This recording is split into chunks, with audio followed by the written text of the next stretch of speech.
안녕하세요. 배구도사입니다. 한국 여자 배구의 흥행은 이제 김연경이라는 상징을 넘어서 팬 문화와 데이터 중심의 경기 분석까지 확장되고 있는데요. 그런데 이 성장세에 찬물을 끼얹는 요소가 있습니다. 바로 비디오 판독 시스템 문제입니다. 2024-2025 시즌부터 한국배구연맹 KOVO는 팬들의 요구를 수용해 비디오 판독 제도를 대폭 손봤다고 밝혔습니다. 세트당 1회 제한이었던 요청 기회를 세트당 2회로 늘리고 오심 또는 판독 불가 상황에서는 무제한 요청 가능으로 바꾼 것이죠.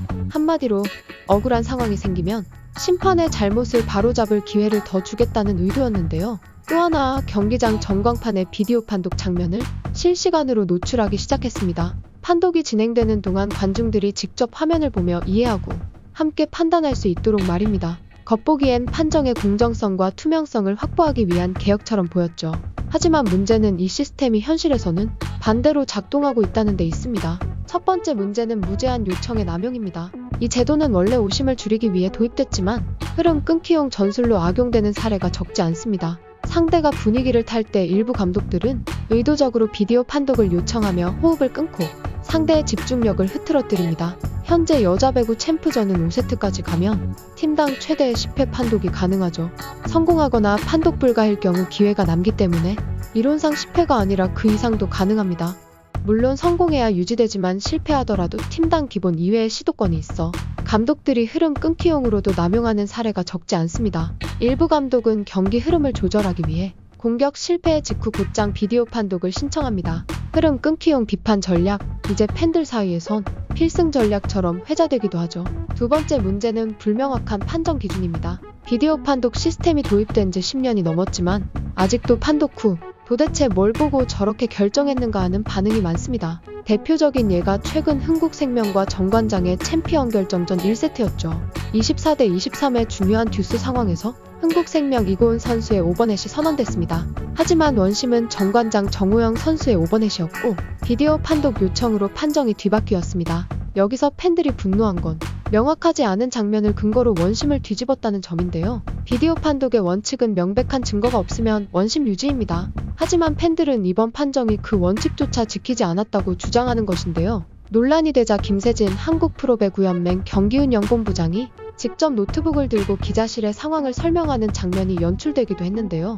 김세진 본부장은 당시 흥국생명의 오버넷이 맞다라며 국제배구연맹 규정에도 나와있듯이 오버넷 기준은 공이 아닌 손이다.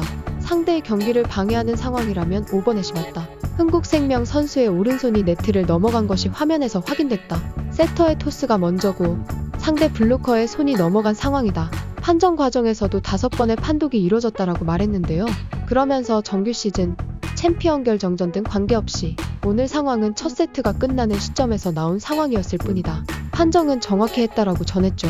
김세진 본부장은 김연경의 항해 내용에 대해서는 두 손으로 토스를 했는데 어떻게 오버넷인가는 말을 했다. 세터의 손이 네트를 넘어가지 않았다면 오심이라고 할 수 있다. 그랬더라면 사후 판독으로 정리했을 것이다 라고 당시 상황에 대해 설명했습니다. 해당 판정 후 흥국생명은 어수선한 분위기 속에서 2세트를 돌입해야 할 수밖에 없었죠. 아본단자 감독은 이에 대해 불만을 토로하기도 했는데요. 경기 후 아본단자 감독은 이해 안 되는 판정이다. 상대가 우리 선수의 손을 건드렸다. 그런데 우리의 잘못이라고 판정했다. 챔피언 결정전처럼 이렇게 중요한 순간에서는 이런 판정 하나로 경기 결과가 달라질 수 있다. 앞으로는 더 신중하게 바라봤으면 좋겠다라고 호소하기도 했죠. 셋째, 스크린 반칙 판정의 강화와 무력화입니다. 한국배구연맹은 2019-2020 시즌부터 국제 기준을 근거로 스크린 반칙을 엄격하게 판정하겠다고 밝혔는데요. 서브 시 같은 편 선수들이 리시버의 시야를 가리는 행위를 더 이상 묵과하지 않겠다는 입장이었죠. 그러나 이번 챔피언 결정전 2차전에서 정관장 선수들이 나란히 서서 흥국생명 리시버의 시야를 명백히 가리는 장면이 포착됐지만 판정은 없었습니다. 팬들은 즉각 반응했는데요. 그게 스크린 아니면 뭐냐? 이럴 거면 규정을 왜 강화했냐라며 비판의 목소리가 커졌습니다. 강화된 규정도 제대로 집행되지 않으면 오히려 더 큰 혼란만 낳게 되는 것인데요. 특히 스크린 반칙은 주관적 요소가 많은 만큼 심판마다 기준이 다르고 선수와 팬 모두 예측이 어렵다는 점에서 규정 자체에 대한 보완이 시급합니다. 마지막으로 비디오 판독이 경기의 재미를 떨어뜨린다는 주장도 있습니다.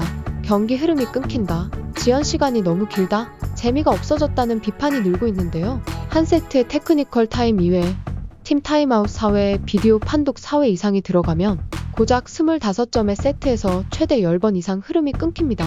이건 선수들의 집중력, 관중의 몰입도, 방송 흐름까지 모두 흔들리는 요소가 되죠. 물론 판정의 정확성을 높이기 위한 노력은 중요합니다. 하지만 제도가 현실과 맞지 않거나 기준이 일관되지 않으면 오히려 경기력보다 판정 이슈가 더 주목받게 되죠. 지금 한국 배구연맹이 해야 할 일은 비디오 판독의 정확성을 높이는 일이 아닙니다.